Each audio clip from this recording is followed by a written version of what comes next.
8 minutos, muitíssimo boa noite para você que tá em zeno.fm/Rádio Drible. Tá começando Os Criadores de Casos, logo depois da nossa vinheta. Iago Martins, boa noite para você, manda ver.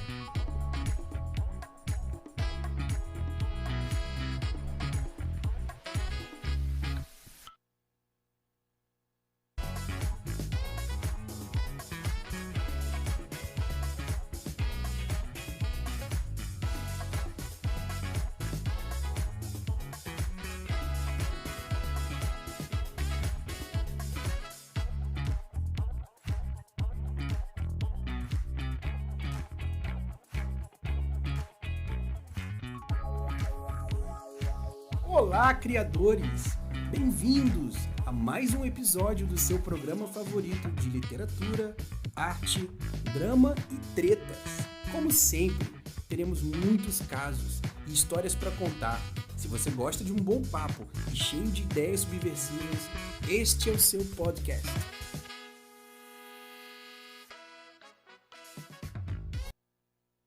Muitíssimo boa noite para você que nos acompanha no YouTube do Canal Trampo, youtube.com/trampocanal, por imagem, certo? Ou então por áudio, você pode acompanhar ao vivo em zeno.fm/Rádio Drible ou gravado no Spotify, em bit.ly/Spotify Criadores, tá certo? Ou então no seu agregador de podcast favorito, Deezer, Google Podcast, Amazon Podcast, dentre outros tantos. Lembrando que você pode e deve contribuir com o Pix através do e-mail criadoresdecasio@gmail.com ou no nosso Apoia-se em apoia.se/criadores de caso, certo? Outra coisa importante antes da gente começar o nosso bate-papo de hoje, que se você quiser ajudar os criadores, mas não tem exatamente como, existe uma plataforma chamada Orelo, certo? Nela, conforme o nosso...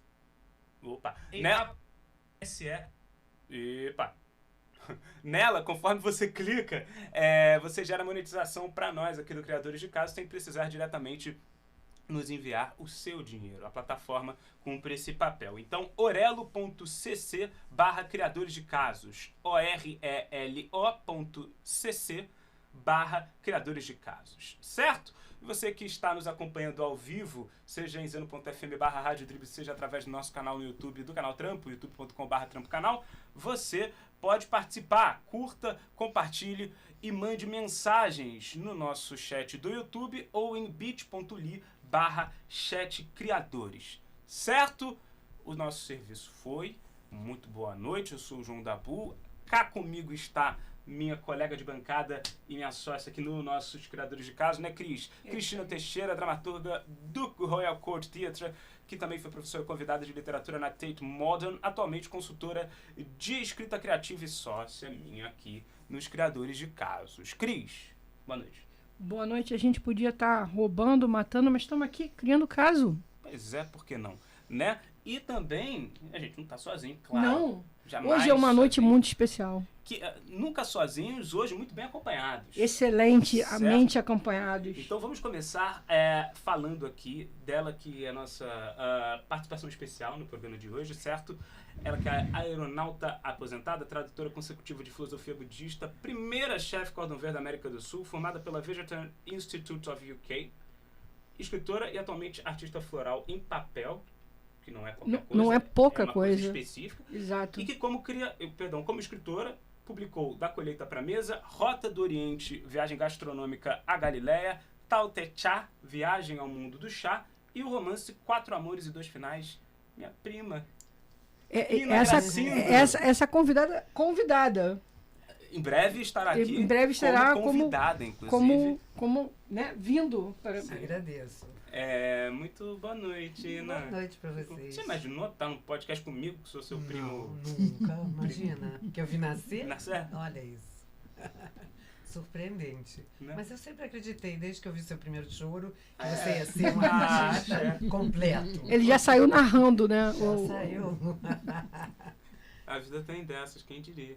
E quem diria também que eu estaria aqui hoje com Cris, com Ina e com ela, que é professora colaboradora dos programas de pós-graduação em Sociologia e Estudo Contemporâneo das Artes da Universidade Federal Fluminense, também conhecida como UF, onde faz pesquisa, fazia e continua fazendo pesquisas em antropologia e sociologia da arte, é ativista do Mães pela Resistência, certo? E como poeta publicou as plaquetes Algo do Gênero e Sambaqui e os livros Som, Luzes, Nave, Gaça Torta, Crooked Hero e agora O Tempo que Leva, que é exatamente a base aqui deste nosso encontro, o lançamento do livro O Tempo que Leva, além, claro, do mais importante disso tudo, minha mãe, Lígia da... E o mais difícil, eu diria. Boa noite, mãe. Boa noite, filhote. Hoje vou rolar, é isso, né? Vamos tratar aqui de gordo, que é o apelido dela, que ela me chama, vamos chamar de tio, vamos chamar de um monte de coisa. Revelações, criações de casos já surgindo. Revelações de criadores de casos, revelações de casos. Sim. Mãe, boa noite, Ina. Como é que vocês estão? Bem? Muito bem, feliz aqui. Boa noite, João. Boa noite, Cris. Boa noite, obrigada. Ina, querida, e todo mundo que está nos assistindo. Muito obrigado a vocês também que estão nos assistindo. E uma coisa, lembrando, a galera pode participar mandando mensagem, né? Em bit.ly/chatcriadores ou mandando mensagem no chat do YouTube. E é o seguinte, mãe, vou buscar chamar de Lígia, tá? Mas... Tenta. Antes da gente, inclusive, adentrar a pauta, agradecer Iago Martins, que está aqui operando, né, o som no Mão na Madeira Estúdio. No final do episódio a gente vai falar um pouquinho mais a respeito dos nossos apoiadores. E também a rotisseria Sírio-Libanesa, que tem tudo a ver, inclusive, com o nosso sobrenome, né, mãe? Dabu. Que é a apoiadora gastronômica aqui, que nos cedeu esse belo par de chamate e esse belo trio de esfirras. Estão sendo degustadas ao longo do programa, certo? Mas o que? O serviço todo já foi. Então, mãe, e o lançamento, hein? Olha, foi um lançamento muito legal no bairro, né? Eu sou moradora de Laranjeiras. Eu lancei no Glicerina, que é um bar bacanérrimo que tem pertíssimo da minha casa. E gostei muito. E, assim... Esse é um livro que saiu, na verdade, no ano passado, né? Um livro de 2022. E que foi feito, a editora Patuá enviou o livro, tudo certinho. Só que eu só tive condições pessoais de lançar agora. Então, é um livro que ficou no forno por muitas razões e saiu e foi um reencontro também com muitas pessoas. Foi muito legal, muito legal. É uma parte da poesia muito boa essa, da festa, né, também, de vez em quando acontece.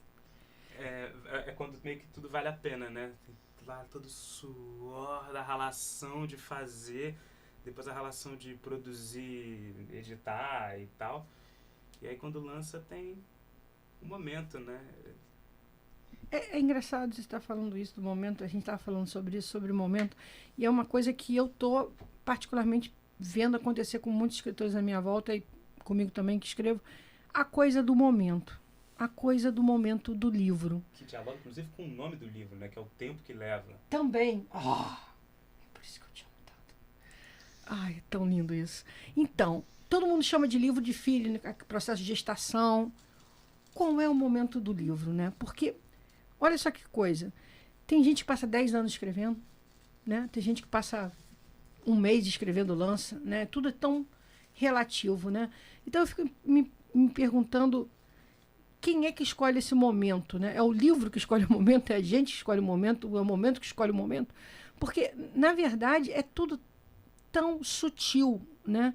É tão difícil de definir, é tão tênue, porque às vezes a gente, você sabe, como escritor, a gente tem um planejamento, né? A gente tem não, no final do ano eu vou terminar, vai sair esse livro. Às vezes a editora põe impressão, né? Às vezes a agente literário fala, eu quero o livro daqui a 6 meses, certo, para sair, porque tem tudo planejado.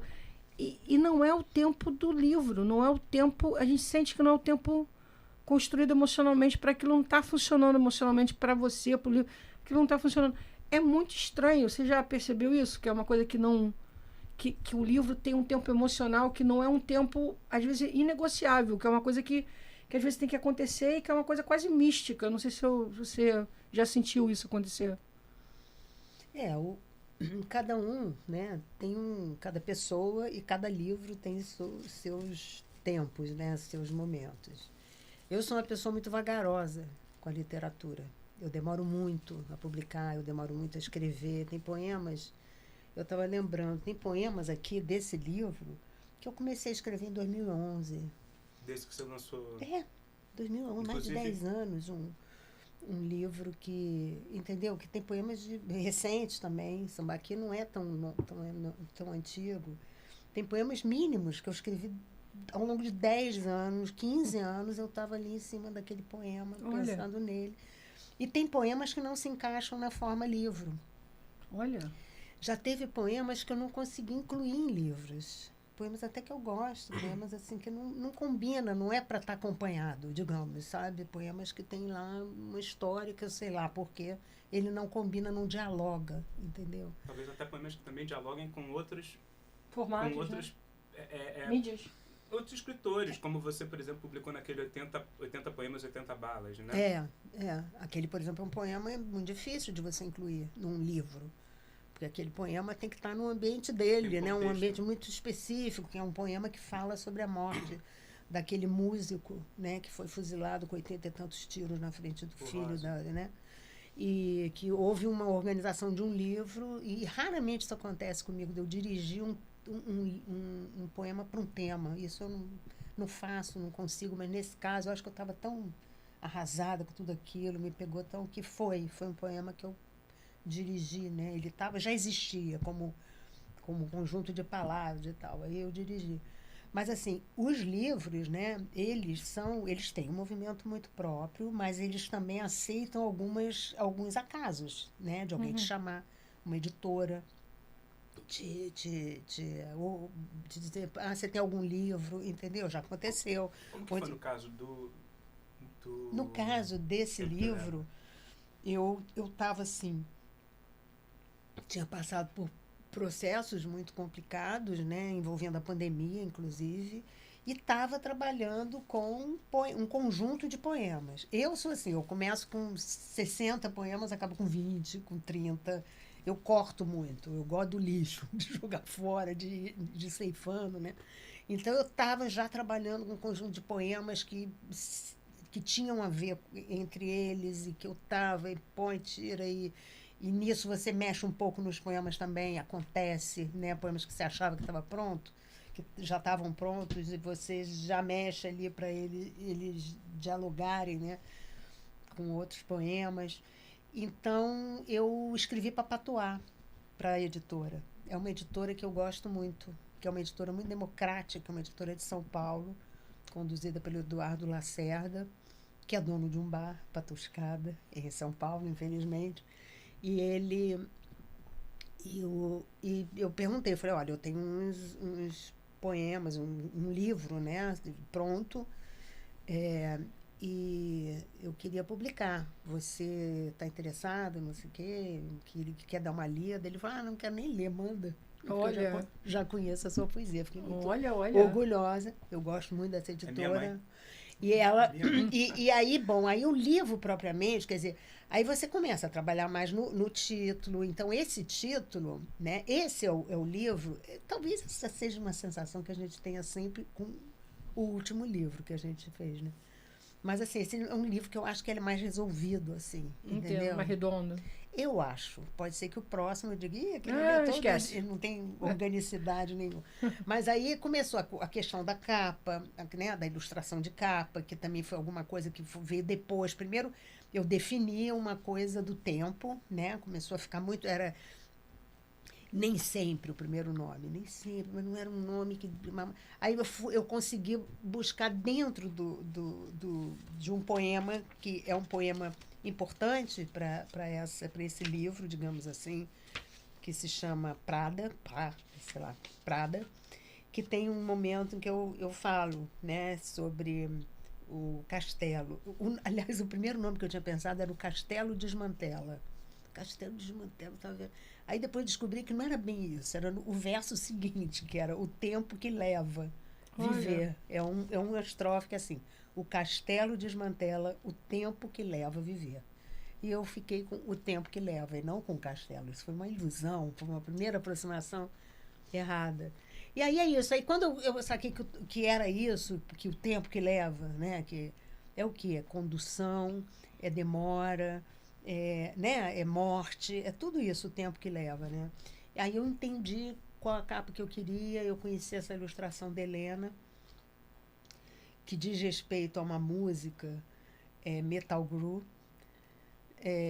que é uma música é um rock que eu adorava. Eu tinha 13 anos, 14, entendeu? Era uma coisa assim muito, muito lama do dilúvio, né, digamos.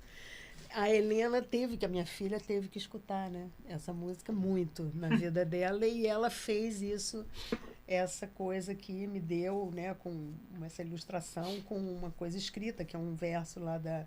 E aí é isso, aí eu defini. Eu estou falando de mim, mas não estou falando, porque é poesia, né? E poesia você fala de você, mas fala e não fala, né? Acho que a poesia, a poesia tem, assim, transcende, né? E porque, assim, a experiência que eu tenho, né? No meu caso, né? Eu acho que qualquer linguagem artística transcende, né? Não fala só da pessoa, é uma linguagem. A ideia é essa. Mas, assim, eu acho assim, que a poesia, como qualquer... Eu tenho uma poeta a quem eu dedico um poema, e é uma companheiraça é uma das pessoas, né, com quem eu tenho um diálogo muito grande, a pessoa com quem eu tenho mais. É Paula Padilha, e ela é filósofa, ela tinha escrito um livro chamado Tempo Inteiro. E claro que isso tem a ver com esse livro, entendeu? Porque também foi um livro que eu conheci bem desde que estava sendo gestado e tudo mais. A gente lê os originais uma da outra. Embora a poesia da gente não tenha nada a ver uma com a outra. Não tenha a ver.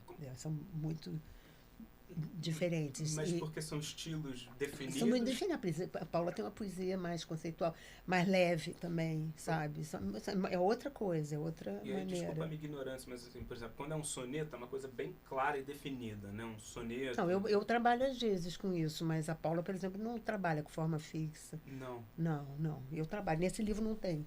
Mas eu trabalho com soneto, por muitas razões. Mas não é sobre isso a diferença. A diferença está em outro lugar. É outra coisa. A maneira de abordar o tempo e tudo mais, né? Fala, Cristina. Não, é porque poesia é muito difícil, né? De você analisar de uma forma crítica, porque poesia tem um aspecto muito pessoal quando você escreve e muito mais pessoal quando você lê. Então, poesia é quase uma droga, né? Bateu, não bateu, não bateu. Pô, não, vou te falar né? que, tipo... Enquanto filho... Uhum. Em vários... Minha mãe teve um papo nesse sentido comigo em vários momentos, que é sobre... Porque eu já perguntei muito, né? Essa coisa... Toda metaforiedade que envolve uma poesia, enfim... faz com que quem está lendo tenha muitas curiosidades sobre a perspectiva do autor, né? Enquanto... privilégio de ser filho, pude perguntar, que não adiantou nada, que ela nunca quis me responder o que significa, porque para ela tá muito mais interessada nisso. Exato. Em como bate para cada um. Isso eu acho louvável, que é um desapego sobre aquilo que você está criando. Até porque, na verdade, eu acho que não importa, entendeu? Não importa o que ela está sentindo, importa o que o outro está sentindo. Importa quando ela está escrevendo, né? Mas depois exatamente, que escreveu... quando é a mesma coisa, assim, a peça de teatro. Uma vez que você entrega, bicho, tu entregou, que não é mais teu, entendeu? O que ninguém vai pensar, você entregou. É o gesto de entrega da obra. Quando você está trabalhando, se ela trabalhou 10, 20 anos aquilo era dela. Na hora que ela entregou, aquilo não é mais... mas para alguém que não é escritor e que é extremamente apegado, é difícil conseguir enxergar isso. Mas tem essa dimensão, né, de você entregar na bandeja, né, a Ina que cozinha, né, entregar na bandeja a coisa, então não é mais teu, mas tem também uma dimensão que é assim, para mim,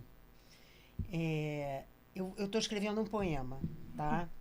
E é um poema, quer dizer, o que eu uso? Eu uso as minhas energias, as coisas, o que eu tenho. Eu não posso fazer um poema com material de uma pessoa do Senegal. Óbvio que é uma de realidade que homem, você não. Um de alguém sentimento do que você. Senegal, né? Óbvio. Eu tenho as minhas coisas. Referências. Você Claro. pode até experimentar enquanto eu lírico, mas Não, enquanto claro, autor, né? eu busco. Meu poema fala de baleia, né? Como se eu fosse uma baleia. Tudo bem, isso são experiências. Você vai experimentando, você vai lendo, você Mas vai é do pesquisando. teu olhar. Claro, mas assim, o que eu quero dizer é que eu posso, num poema, o poema, ele é, eu digo, poema cêntrico, né? Ele tem a vida dele. Então, por exemplo, eu posso querer falar, estou usando, sei lá, uma palavra, vermelho, para falar de paixão, né? Estou falando de paixão, eu não sei o que é vermelho. Mas aí eu noto que é melhor, não é bem vermelho, aí eu boto azul, entendeu? Ou em vez de falar de paixão, eu começo a falar de raiva. Porque o poema, ele é uma coisa que eu estou montando, então eu posso falar o contrário do que eu queria dizer. Se eu acho que para um poema fica melhor daquele jeito, entendeu? Ele tem a natureza dele, né? Então, assim, eu quero levar ele para um lado, às vezes eu não consigo também, né? Ele tem uma... É como se eu fosse... Eu acho que todo poeta, todo artista tem de vez em quando essa ilusão de que a coisa já estava pronta, que você, né, é uma flor que já existia. Você vai lá e faz ela, mas ela já existia, essa coisa meio platônica. Você perde essa coisa de você passa a não se reconhecer como a pessoa que escreveu, como se aquilo tivesse sido gerido. O que eu não estou dizendo... Sim.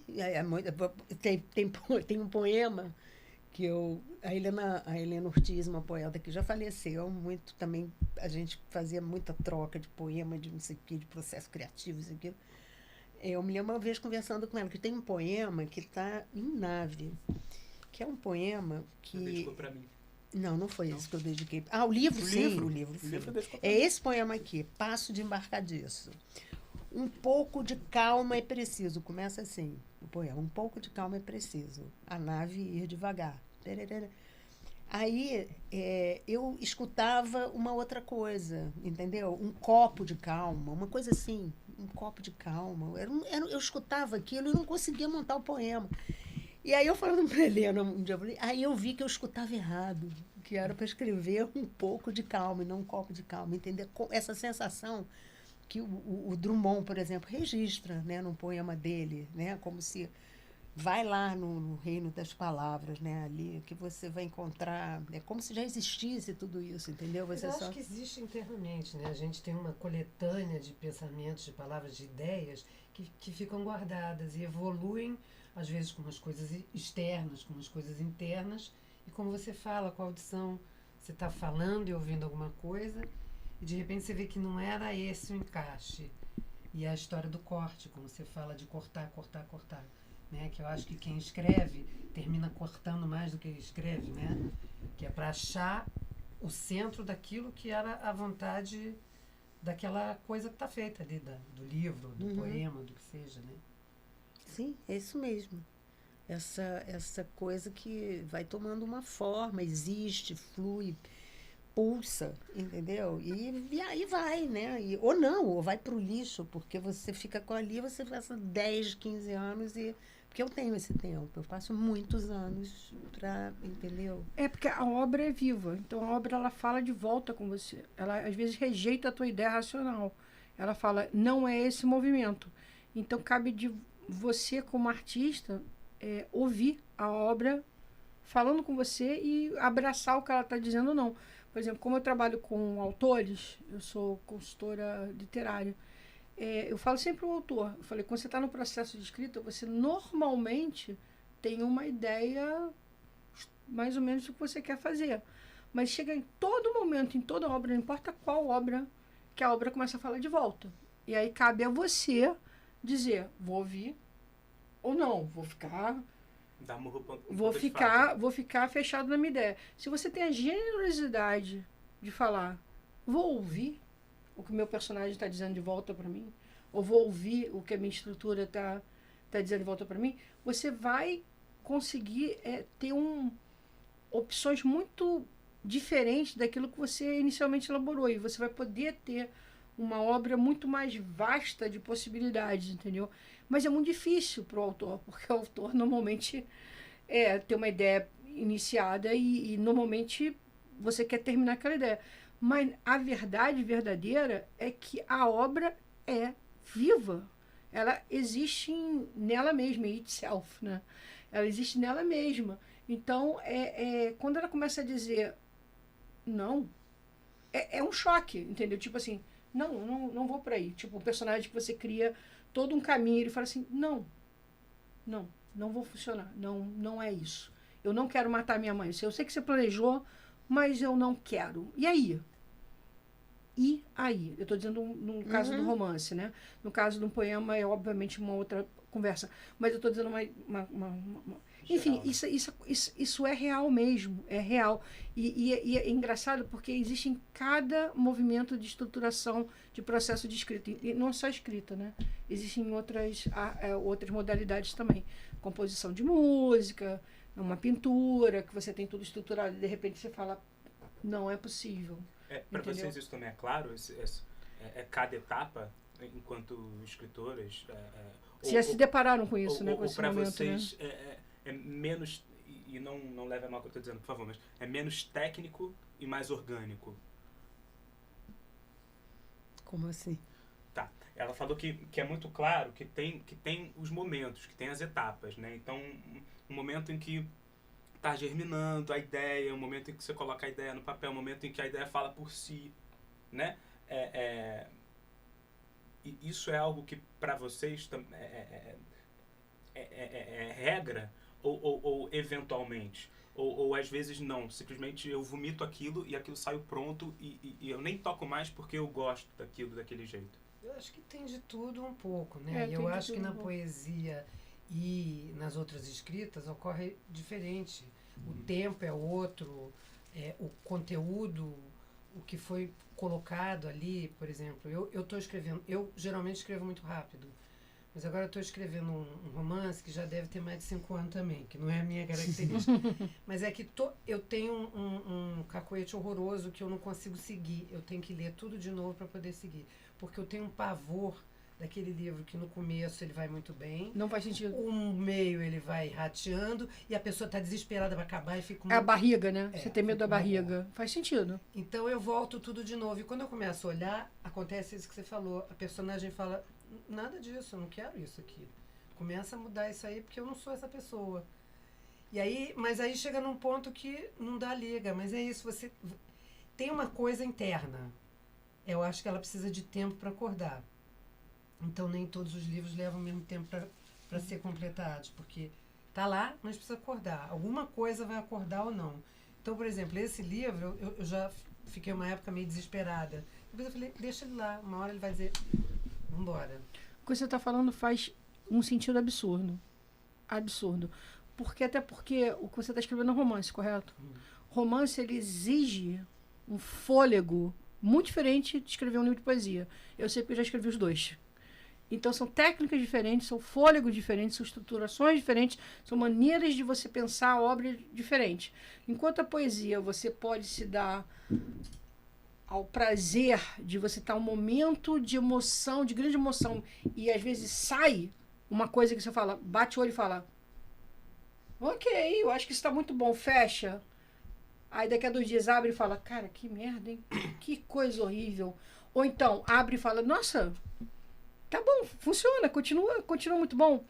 No romance, não.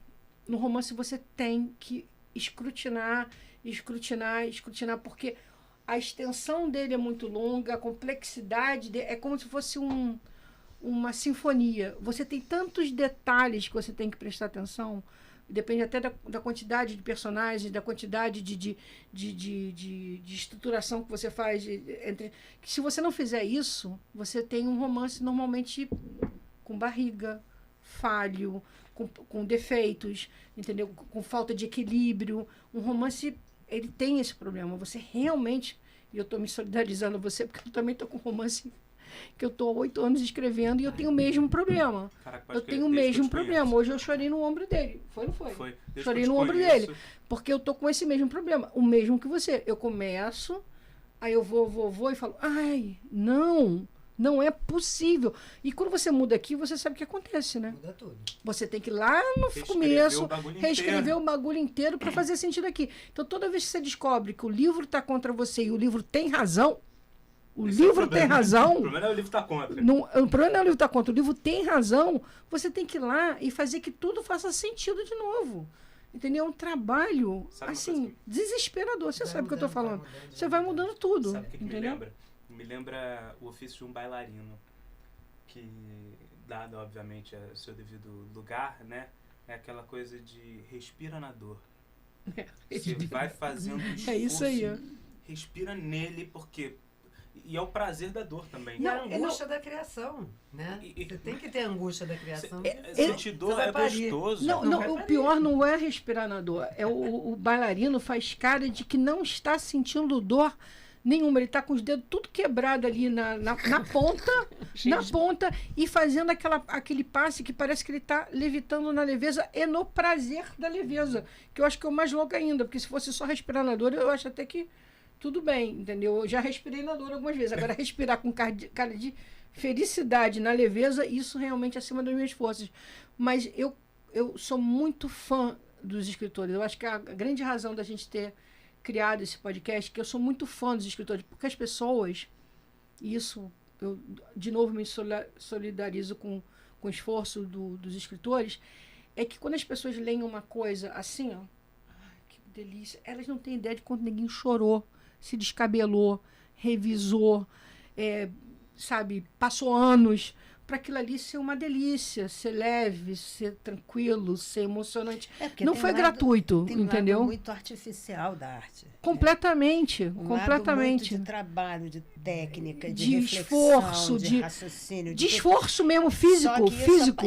só que isso aparece, quer dizer, o grande lance é quando o produto não mostra isso. Exato. É. Não, e Quando o nosso, aquilo aparece Parece assim, que foi que tão flor fácil. e linda, o nosso que trabalho é verse, exatamente igual um bailarino. Quanto menos esforço parece que o texto tem, mais quanto legal, mais é. a gente suou e sofreu. Claro. Quando o texto parece todo truncado, todo amarrotado, Não texto- dá, não é dá. artificial. É demais. artificial demais. Agora, quando o texto parece impecavelmente simples, aí é que você sabe o quanto o cara sofreu, né? O profissional da Ou quando aí a gente está falando, vezes por não, exemplo, a gente está falando de grandes artistas, por exemplo.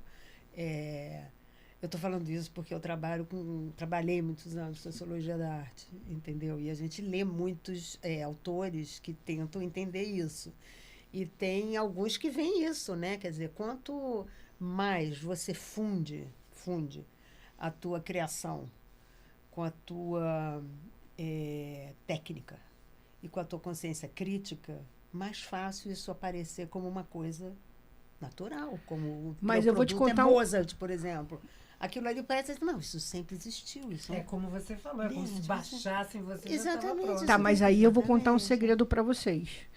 Todo artista, todo grande artista, todo ele, Mozart, todos eles, escritores, tiveram um grande apoio crítico do lado. Eles não fizeram sozinhos. Assim, Não fizeram. Mozart tinha esposa, entendeu? Isso é um ponto que você falou. Que Não, a gente Mozart tocou em tinha o outros pai, dias. que era Tinha um um- pai. Então eles não fizeram músico. sozinhos. Na hora que eles faziam, eles chegavam e falavam assim: olha. E o cara falava isso aqui, aquilo ali, aquilo ali. Porque você, quando você cria, olha só o que acontece. Quando você cria, você fica assim, ó, com a tua obra. E você não consegue enxergar a solução.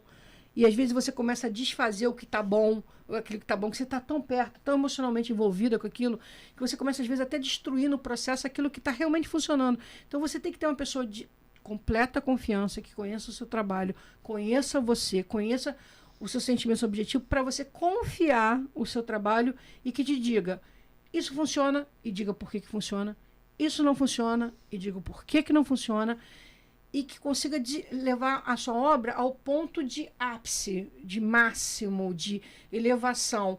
Óbvio que o trabalho é seu, mas é que consiga elevar o seu trabalho, entendeu? E todos eles tiveram.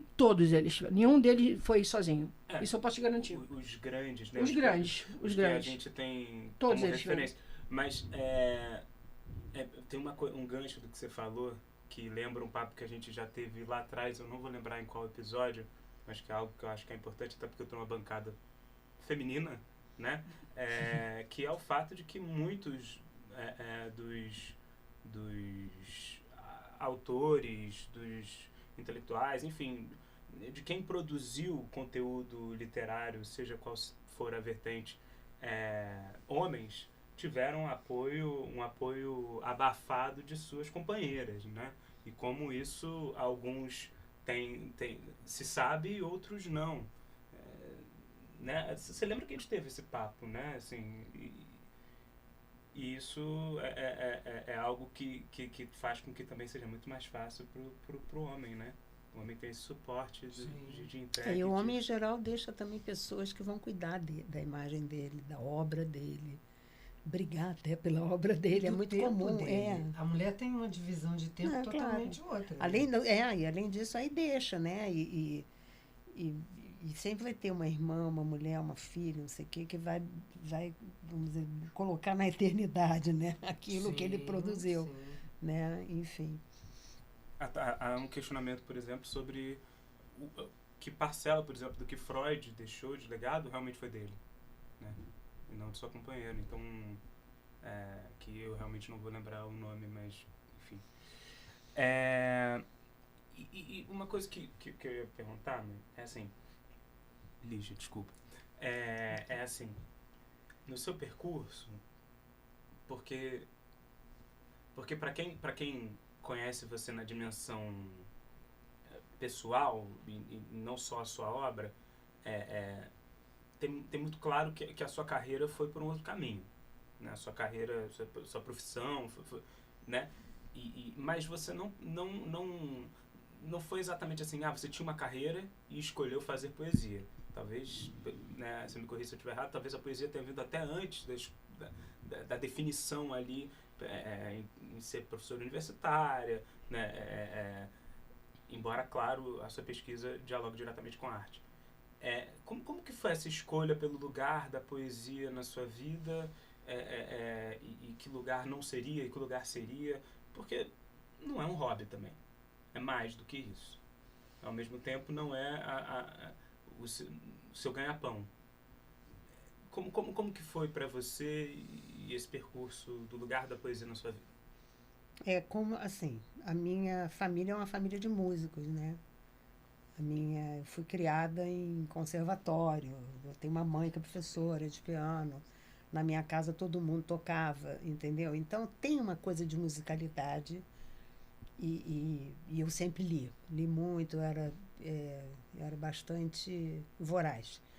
Então eu acho que tem uma fusão aí dessa coisa musical com as palavras, né? Eu sempre me esbarrei nas palavras. Para mim, a poesia é muito você esbarrar nas palavras e se surpreender com elas e tudo mais. Agora, que tem um quê de acaso também? Não, tem, certamente. Mas tem um estranhamento, né? Diz que é natural, né? A palavra passa a ser uma coisa que você estranha, ela tem outras coisas, você começa a querer pesquisar, burilar e tudo mais. Agora, isso sempre cruzado com uma musicalidade. Então, eu sempre fiz, assim, muitas canções, sempre fui uma menina, entendeu? Que inventava música, na escola tinha banda, e ia para festival de música da escola, e fazia música, e não sei o quê. Então, tinha isso daí era uma coisa, sempre escrevi muitos poemas, sempre fui uma pessoa de escrita. Então, a sensação que eu tenho é que foi a minha vida inteira, né? Entendeu? Sempre ela me acompanhou, né? Mas chega um momento em que você começa a querer entregar isso de uma outra maneira, né? Numa outra bandeja, você começa a querer uma interlocução com outros poetas, você começa a ler poesia propriamente, a ter um interesse por poesia, para além das outras coisas que, claro, que interferem na sua escrita e na sua leitura, que para mim, aliás, se confundem muito, né? É quase que a mesma operação. Então, tipo assim, a música é um problema na minha poesia. Um problema no seguinte sentido, a minha poesia é muito musical, entendeu? Então, uma parte importante do meu trabalho num poema é um pouco controlar essa musicalidade, para não ser só uma música, uma canção, ser um poema, entendeu? Você não tem o hábito, pelo menos, de musicá-las, né? Não. Isso não, já fiz na vida, assim, numa coisa muitos anos, sem nenhuma pretensão disso ser o meu foco. Mas, assim, eu tento um pouco tirar, quer dizer, levar mais a sério essa coisa do objeto poema, sabe? tentar a música não ser maior do que a palavra, entende? Então, tipo assim, eu comecei a trabalhar com formas fixas também para isso, quer dizer, porque a forma fixa tem uma canção ali, né? Tem uma musicalidade já ali. vem com a música pronta, né? Vem com uma música pronta que não é a minha música. Então, isso já tensiona, já me ajuda a entender e trabalhar. Tem esse livro Nave, tem... Os primeiros poemas são todos... É porque não parece, né? Mas são porque você disfarça, né? Você eles são... É engraçado que a sensação que São eu tenho sonetos. da sua poesia é fotográfica. Nunca me pareceu musical. Olha, você tem uma coisa gráfica, né, na escritura. Em alguns poemas, em sim. alguns poemas. Mas poema é mancha, né, também. Poema, quando você vai organizar um livro, você organiza por muitas coisas. Uma delas é a mancha. É um poema barrigudo, é um poema em forma de pipa, é um poema fininho, entendeu? Isso tudo pesa muito, né? Desculpa, Não, vai. para além da criação dele próprio, mas para a organização do livro enquanto Sim, obra. sim, porque o livro, Por assim... isso que eu acho que ele é fotográfico, então. Talvez, não sei. Mas fotográfico em que sentido? Assim? Eu vou lendo e eu consigo ver mais a questão da imagem nele, entendeu? Eu acho seus poemas fotográficos. Sambaqui, por exemplo, é um filme para mim do Nordeste, assim, né? Me remete à ficção familiar minha, que cada vez é mais ficção, né? Eu sou adulta, eu só voltei lá uma vez. Só para quem não sabe, Sambaqui são cemitérios indígenas, né? Assim, ou acúmulo de conchas e ossos que ficam ali embaixo das areias, né? Então eu acho Sambaqui super fotográfico, eu vou lendo aquilo e tem uma história fotográfica rolando ali, um filme, uma coisa assim. Não podia nunca imaginar que era música. Agora é legal também não é música também, porque a linguagem é música. E para chegar ali, eu tive que desfazer uma canção do Sambaqui e fazer uma poesia, um poema Sambaqui, entendeu?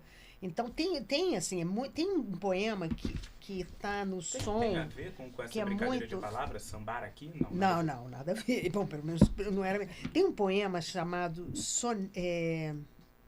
como é que é? Som, eu acho que é Som o nome do poema, exatamente. Não sei se eu vou achar. Mas que é um poema que eu fiz muito no início esse é o meu primeiro livro, né?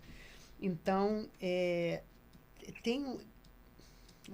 Aqui, Silencia, o nome do poema. É um poema que ele é todo metrificado e que saiu, eu não consegui tirar essa coisa dele, entendeu? Lê pra gente. E silencia. Essa mesa não calcula a leveza das palavras. Essa folha não comporta a brancura fugidia. Em nenhum poema cabe a ausência da ausência morta. O silêncio no silêncio silencia. Entendeu? Então, tipo assim, ele vem todo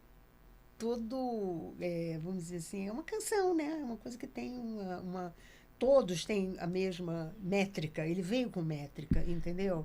E para mim isso é um problema, não é uma coisa, que facilita, não, isso dificulta. Mas tem momentos que também não adianta lutar contra, tem momentos que não tem, não, o poema é isso, ele está falando disso, inclusive, é um poema que chegou para dizer isso, ele está falando do quebrar o silêncio, que o poema fala também do não falar, né? Ele existe contra o não falar, contra o vazio. Quando me perguntam qual o gênero mais difícil da literatura, eu sempre disse poesia. Sempre. Com certeza. Sempre poesia.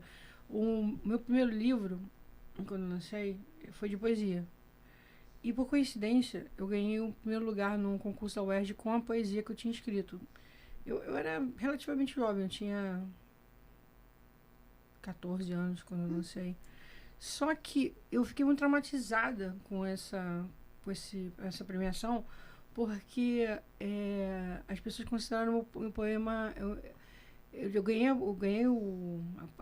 a premiação, mas eu fui quase expulsa da minha escola porque eles consideraram o poema erótico. E eu nem tinha pensado que a temática do meu... Quando eu escrevi a temática, era depressão. Olha só. Mas era um poema tão aberto que as pessoas enxergaram erotismo, olha só. Como um poema é uma coisa perigosíssima, né? É uma coisa que você pode projetar o teu inconsciente completamente. Quando as pessoas falaram assim, é um poema erótico, eu fui chamada na escola para prestar Esclarecimentos. esclarecimentos. Falaram poema erótico, eu falei, erótico? Aí eu olhei, olhos de eroticidade, obviamente, eu falei, É erótico. é claro que é erótico. Se você olhar com olhos eróticos, Eu também obviamente já fui erótico. censurada, sabia? Na É, escola. e é muito Na chocante, escola? né? É muito chocante. Aí eu vi onde o poema vai, tá ligado? Mas em poesia? Em canções. Não é uma coisa assustadora, é uma experiência, né, cara? Ser Ser censurado? censurado? Não, é uma experiência, não, é uma experiência você Horrível. ver, não é uma experiência você ver que aquilo que você escreve vai a lugares e atinge pessoas e não é mais seu naquilo que eu te falei, né? Não, mas nesse caso, no meu caso, Sim. eu estava no colégio de aplicação da UERJ. Conta aí.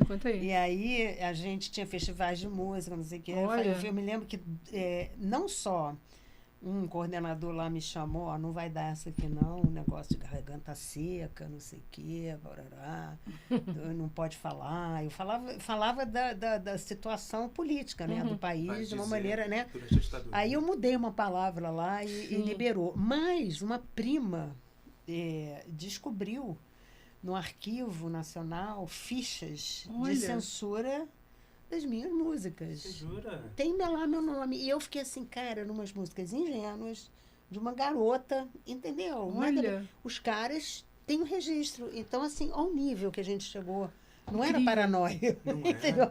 O que mora não era paranoia o que a gente sentia. A gente estava sendo vigiado. Que coisa a gente louca, estava sendo Mas observado. voltando ao negócio da dificuldade da poesia, o que eu acho que é muito difícil na poesia é porque a grande maioria é medíocre, porque ou é muito técnica ou é de um romantismo piegas, e a poesia precisa se expressar o que quer que ela vai expressar num tempo muito curto. Quando você tem uma ficção, você pode ir, pega por ali, vai por ali, acerta. A poesia tem um tempo muito curto para você se comunicar. É. Então isso é uma Pouco dificuldade, espaço. é muita Mas parece dificuldade, que ela né? é enorme, parece que ela é infinita. E você conseguir sintetizar, entende, Nina? Tipo assim, então, ela é infinita porque ela é para além do que você consegue, entende? Controlar e você aceitar que ela está pronta. É um risco tão grande, É verdade. sabe? Eu acho que o pior da poesia... Eu abandonei poesia porque poesia, quando eu comecei a ler os poetas ingleses, aí eu abandonei de vez. Aí eu falei, não, o buraco é bem Chega. embaixo. O buraco é bem embaixo. Mas quando eu entendi que a poesia, ela tem que ser... É uma coisa extremamente pessoal que não pode ser pessoal. Entende? Ela não pode ser... É uma flor. Ela- Entende? Você ela escreve sobre os seus sentimentos mais íntimos, sobre as coisas. Você se abre completamente, mas não pode ser Pra depois não ser sobre você. para não mais. ser sobre você e não pode ser sobre você.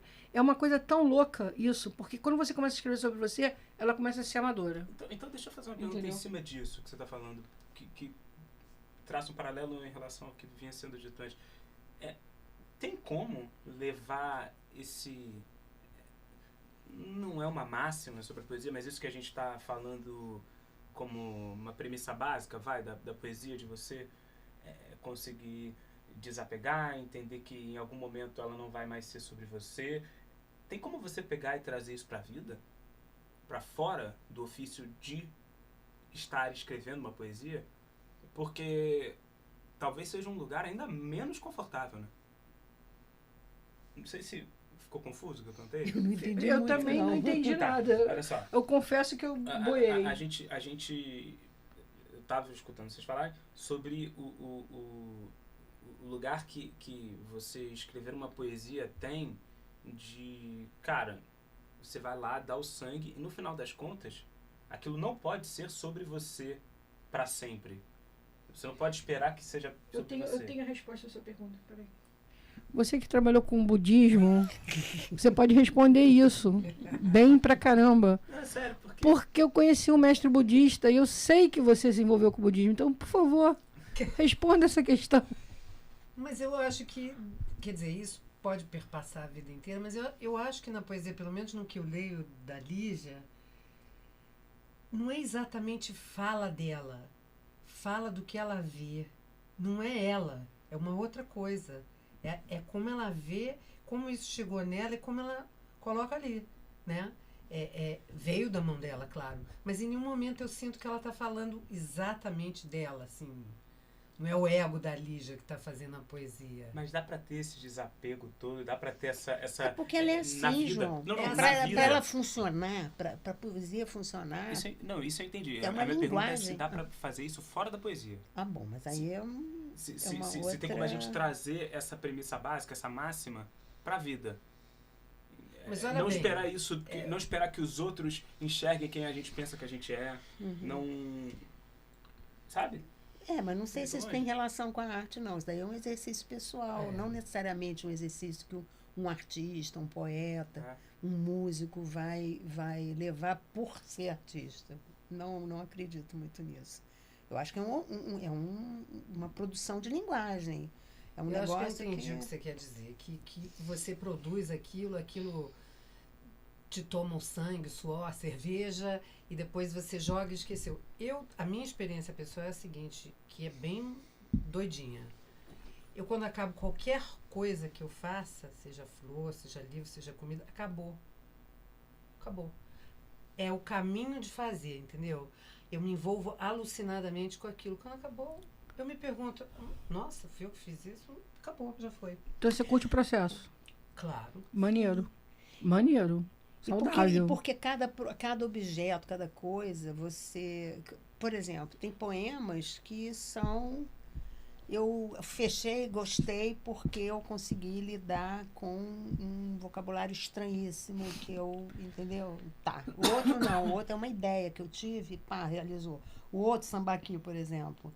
Sambaqui é uma tentativa, quer dizer, o que mais me grudou ali, né, além de um tema e tudo mais, foi a coisa de transformar uma coisa que estava mais etérea, mais engraçada, numa coisa pesada lá no fim, entendeu? Né? E é um poema longo para mim. Eu faço poemas mais curtos, né, em geral.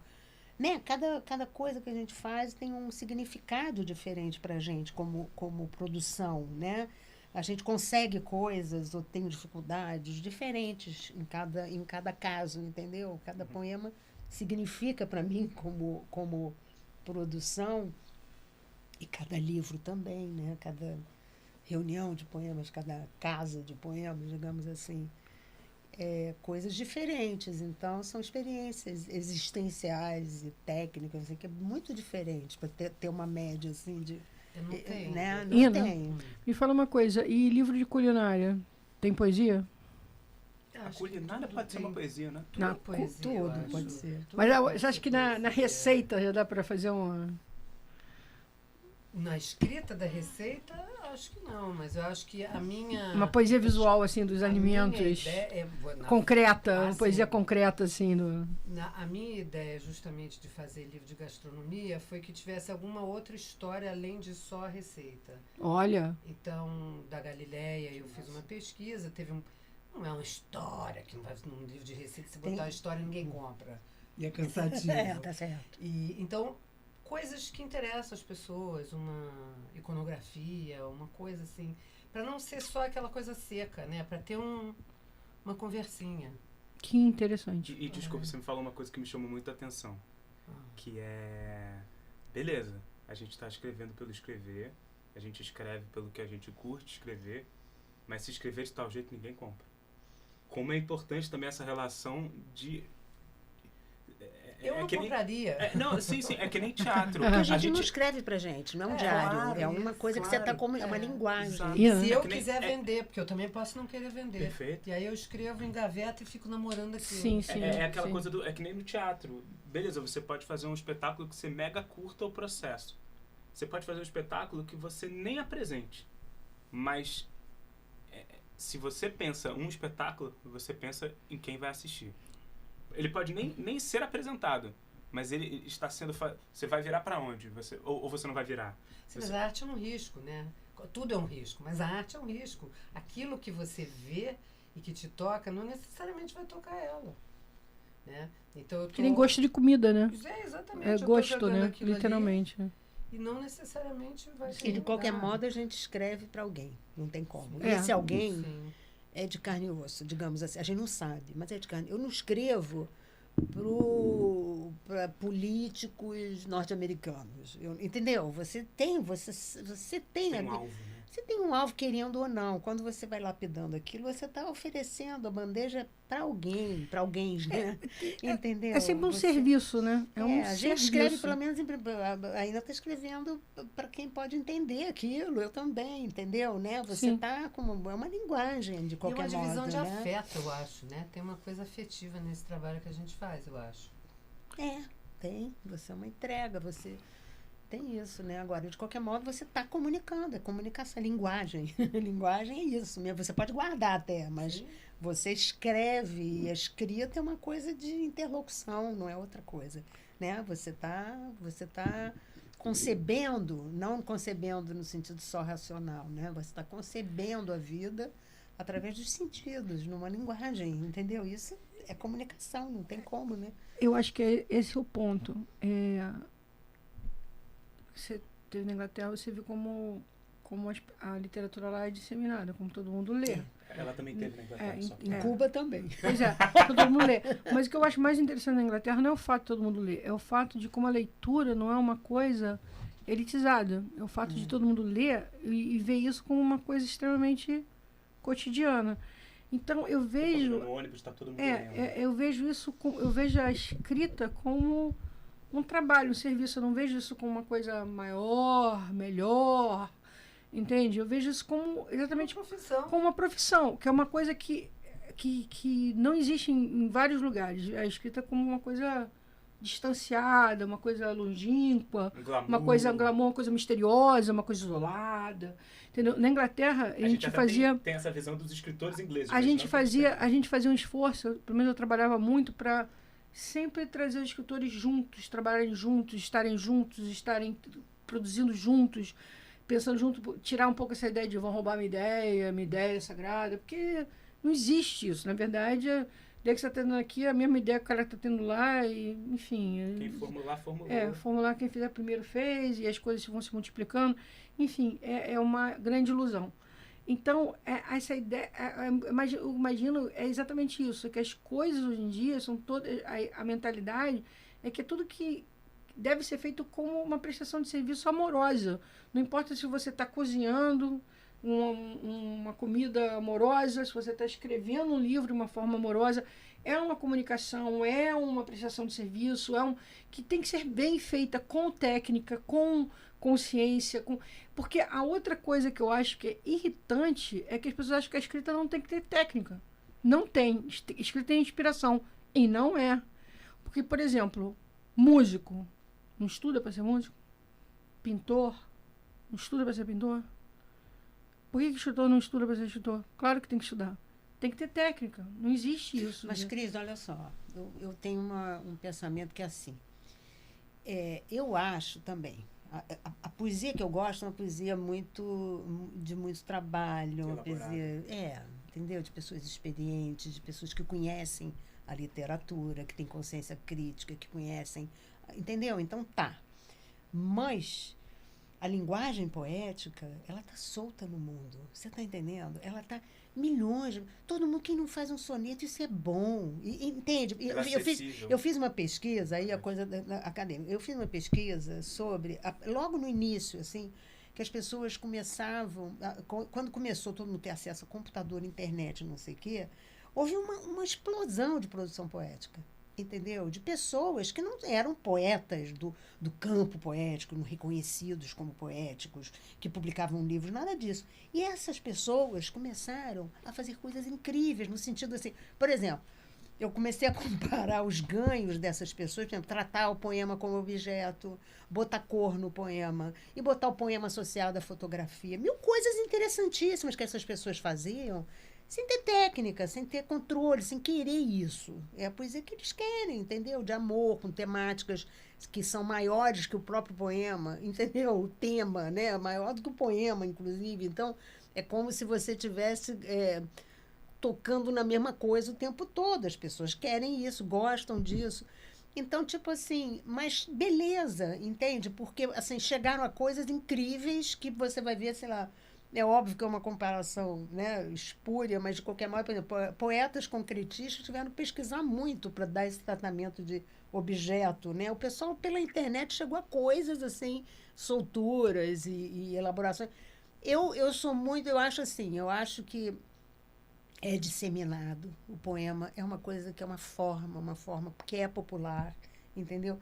E alguns gostam desse tipo, que é o que eu faço, que eu gosto de ler, entendeu? Alguns gostam de livros assim, alguns gostam de peças como as suas, alguns gostam de entendeu? Então, mas assim, beleza. Não, eu acho que existe o autodidata, mas o autodidata não tira a instrução no estudo, nem a capacidade de você correr atrás da técnica. O problema é quando a pessoa acha que não existe nem técnica nem estudo.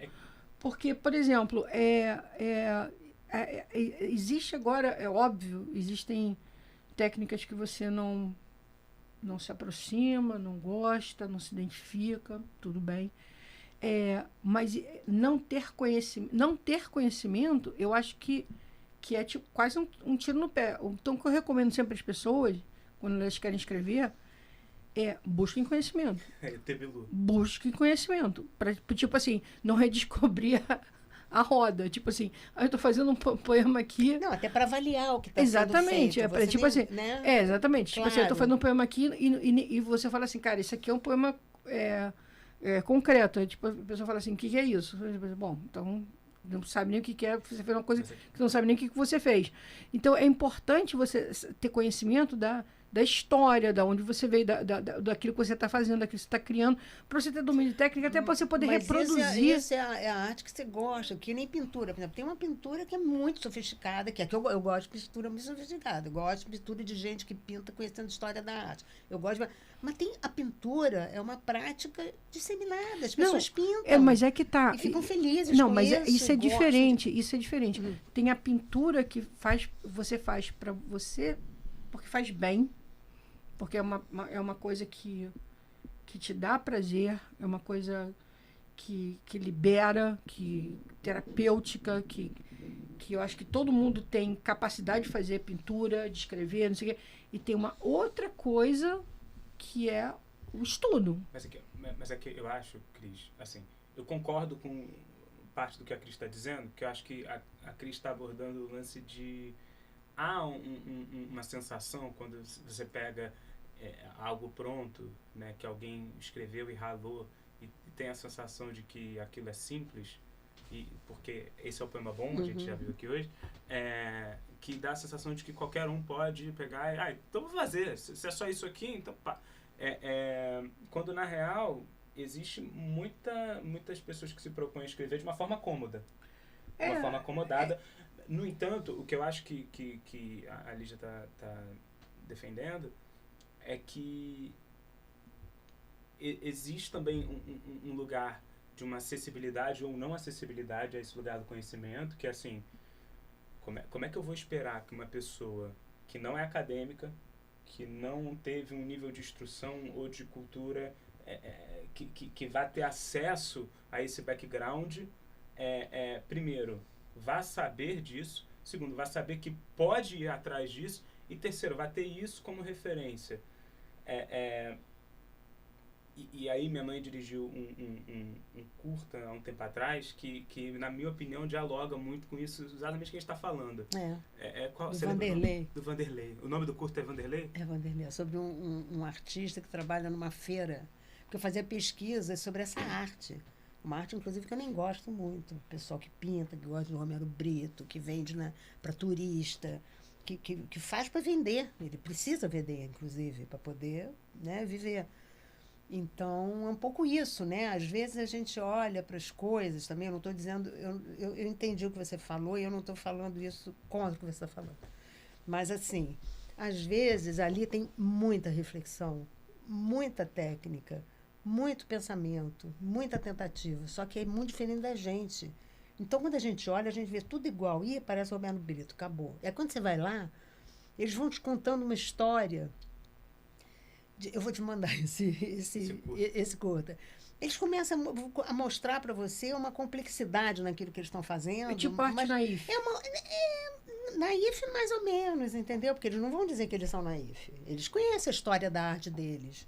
Conhecem Leonardo da Vinci. Eles conhecem, mas conhecem de uma outra perspectiva, entendeu?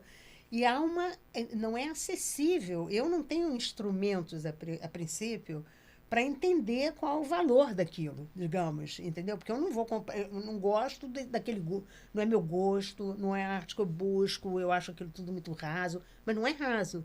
É raso para mim, que tenho outras referências para entender o que é uma boa pintura, entendeu? Então, para começar, a gente tem essa ilusão de que a gente não faz para o mercado, entendeu? Né? Então, e lá não, lá é claríssimo. Eu quero agradar o leitor, eu quero agradar o turista, né? Então, para começar, você quer agradar uma pessoa que você, no meu caso, né, você não reconhece autoridade para julgar o que é boa arte, o que não é. Então, já tem esse pequeno problema, né? Ele dirige para uma pessoa. Mas tem muitas artes, entende, Cris? A arte é uma coisa... É uma manifestação, né? É uma manifestação, exatamente, transborda aí de muitos jeitos. Então, eu tenho a minha, isso eu sei. Eu sei bem o que eu gosto, poesia, né, arte plástica, literatura, eu sei o que eu gosto. Mas eu sei também que tem muita coisa que eu não gosto que eu não entendo. Não, não, a questão toda é a seguinte, eu sei que a arte é usada de uma forma bem loosely, é bem aberta, o conceito de arte. O problema, assim só para reforçar, é que particularmente na escrita, isso é um problema. Tem uma banalização. É uma banalização, uma desvalorização constante do escritor. Tanto que a gente está tendo um problema muito grande com os roteiristas, com os escritores, com os dramaturgos. Não tem valorização nenhuma no Brasil e muito e não está tendo no mundo. Por quê? Qualquer um acha que pode fazer. Qualquer um acha que pode escrever. Que não precisa de técnica. Um lápis de papel na mão. E não é bem assim. Esse é o problema da constante desvalorização, achando que é a arte, né? Qualquer um senta e faz. E não é. Não é. Qualquer um senta e faz. E as pessoas todas estudaram anos, que foram se especializar, que fizeram mestrado, que fizeram pós-graduação, que são críticos e que se mataram e que sabem por que fazem, como fazem, e se precisar repetir 1000 vezes, vão fazer 1000 vezes de excelente qualidade. É a mesma coisa? Não é a mesma coisa. Não é. Entendeu? É importante saber o lugar de cada coisa. Essa é a questão. E as pessoas estão botando tudo nessa enorme umbrella de arte. Não é. Eu acho que esse é um grande problema da arte, que aí como ator também eu tenho esse lugar, que é uma coisa também. Do tipo, o cara é surfista e tá achando que então vem o produtor de elenco e bota pra fazer o quê? Um surfista. Pega um surfista, bota pra fazer um surfista. Porque é real. E aí o lugar do teatro... Porque é verossímil. Porque é verossímil. E aí a gente... Os atores sempre falam falam a concorrência da inteligência artificial agora. Fora isso. Os atores sempre falam assim... O médico, ele não teve que estudar anos para poder operar um corpo. Exatamente. Então, por que o ator, ele simplesmente pode ser substituído... Ou um advogado. E aí, Cris, assim... Eu fiz direito. Ai de alguém que sente no lugar do advogado. Mas aí, Cris, isso é uma coisa que existe, que a gente tem uma certa resiliência, porque o lugar da arte é diferente mesmo. Pois mas o lugar da arte... Tem que ser respeitado. Mas na Inglaterra é mais claro, na França é mais claro. Mas eu também, mas não me surpreende que seja mais claro, porque lá são, primeiro, países muito menores, segundo, países muito mais ricos, e depois países que colonizaram no lugar dos outros. Não, né? mas então também, eles se organizaram. Mas eles valorizam o estudo e investimento na cultura e na arte. Entendeu? Mas olha só, eu vou... A gente voou um pouquinho a gente foi longe. Não, porque eu acho assim, que também tem isso, né? Que é uma vulgarização de um monte de coisas que exigem especialização, trabalho. Eu acho que a gente tem um movimento hoje no Brasil de negação do valor da cultura, da arte, de qualquer produção artística, né? Quer dizer, isso, né? O fascismo destrói muito essas coisas, a gente passou por isso, está passando. Então, eu concordo, mas eu acho que tem um lugar da gente também, sabe, Cris, que são muitas vozes. A gente tem muitas pessoas surgindo de lugares, de periferias, de lugares que nunca tiveram espaço, entendeu? Então, são linguagens que elas vêm mesmo, sem a técnica, sem isso, sem aquilo, ou vêm com outras. Aí que tá. Eu acho que tem uma coisa também, tem muitos artistas que, se a gente não fosse... que se não tivesse esse movimento de se impor, né, de realmente chegarem lá chegando, e de alguns olhares, de tentar entender aquilo, não ia ter um Mano Brown, entende? Não ia ter... São coisas que estão vindo aí que muitas vezes para a gente pode bater de primeira assim, no varejo como coisa porque são muitas vozes, ainda mais num país como o nosso, entendeu? São coisas que não são a nossa linguagem, né? Que passamos por treinamentos, passamos por escolas boas, entendeu? Não, eu te entendo, assim, música... Sentidos, vidas, música, coisas que a gente é incapaz de compreender, música popular... Então a gente bota no incompreensível, não é arte. Não, música popular é mais fácil, porque música popular já tem essa definição. Música popular, já é separada do música clássica. Já é definida. Agora, quando eu estou falando assim de escrita, eu não estou falando de calar ninguém. Estou falando de dar oportunidade de acesso para as pessoas que justamente querem escrever, poderem escrever. Entendeu? Aí eu preciso só pontuar que eu acho isso muito importante, mas hoje em dia tem tido um movimento de ressignificar o que interessa dentro da pesquisa de cada um. E aí, por exemplo, eu vou colocar como referência a universidade em que eu me formei, que é a Unirio. Uhum. Hoje em dia, tem muitos diretores que não buscam uma formação eurocêntrica. Então, eles não vão para a Unirio, eles não vão ter um título de bacharel em direção teatral. E claro, para eu que passei 7 anos numa universidade para ter lá o meu diplominha, talvez dê um incômodozinho aqui, assim, pô, como assim? A pessoa é diretora, está no mercado e não passou pelo que eu passei. Mas, por outro lado, como é que eu vou questionar? Como é que eu vou questionar assim? Como é que eu vou achar ruim que a pessoa que não teve as mesmas oportunidades que eu e que não tem a mesma vivência que eu, tem a vivência dela, queira ter a mesma referência que eu tive e passar pela mesma coisa que eu passei? Quer ver uma coisa que tem a ver com o que você está falando? Tem muita gente que não está falando para mim.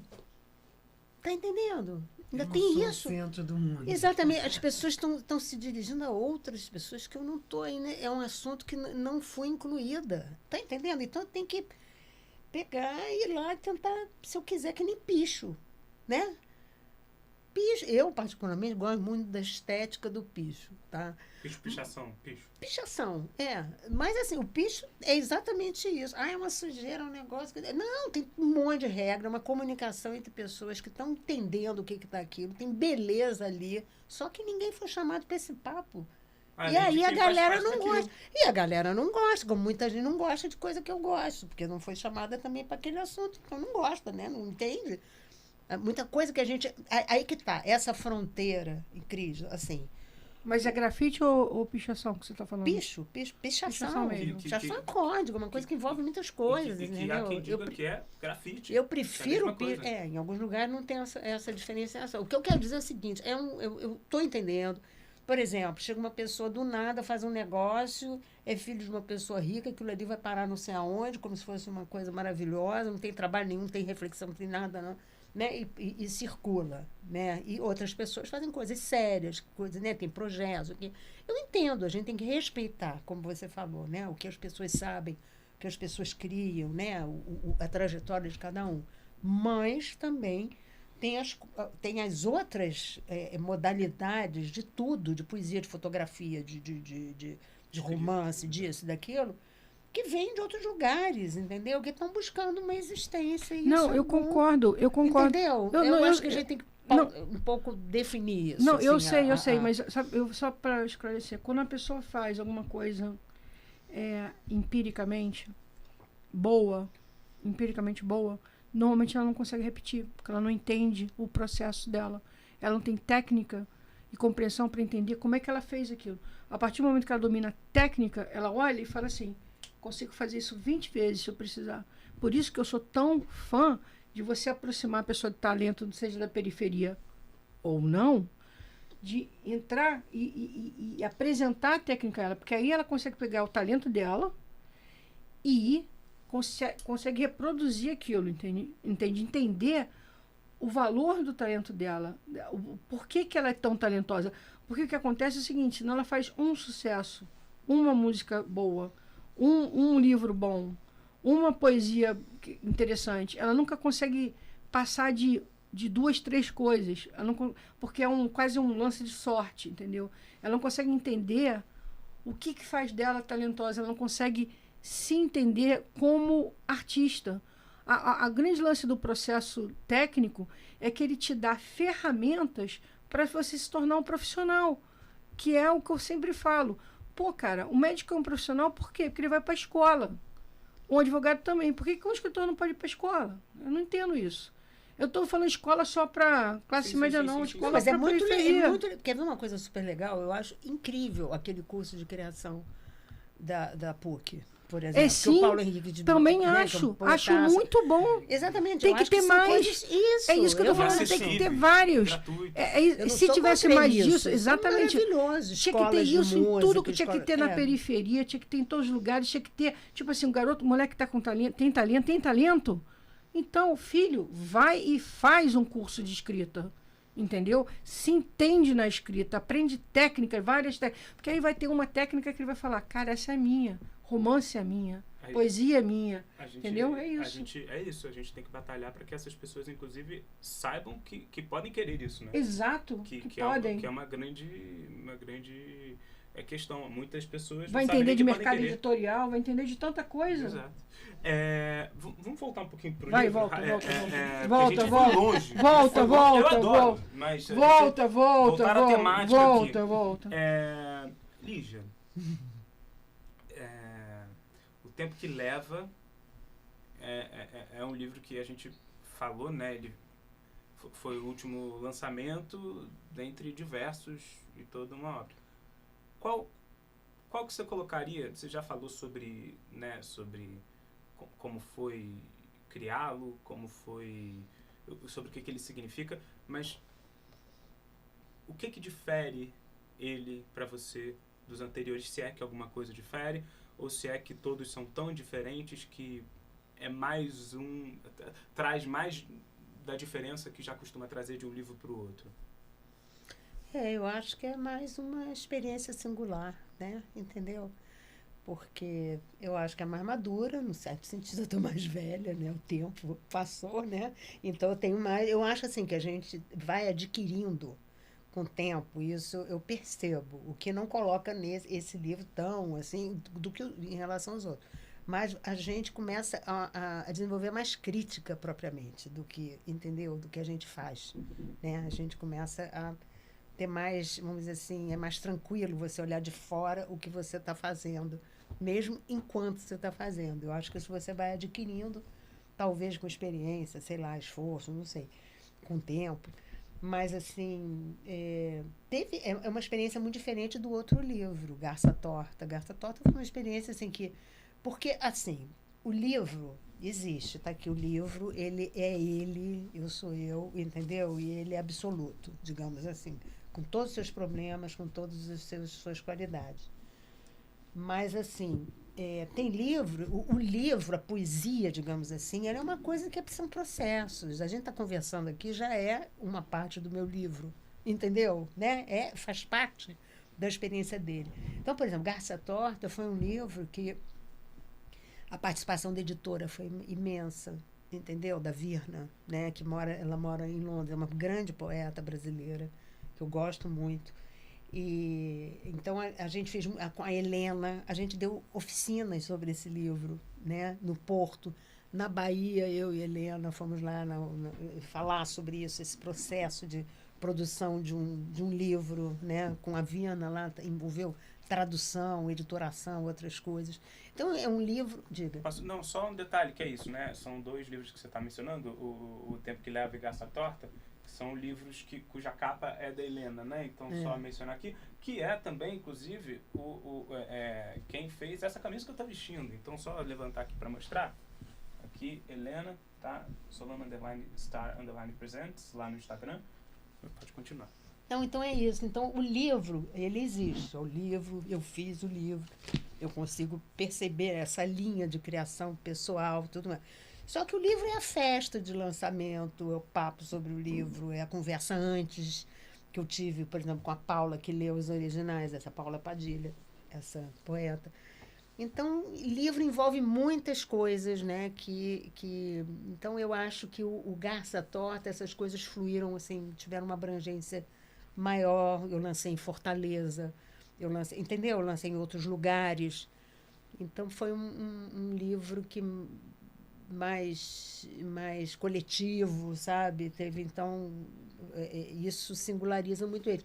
Embora os outros também, né? Aqui, esse, o Som, que foi o primeiro, ele é de uma coleção de poetas muito legais. Nave eu lancei junto com o livro do Tiago Ponce, que é um poeta que eu gosto muito, a gente fez um lançamento junto, né?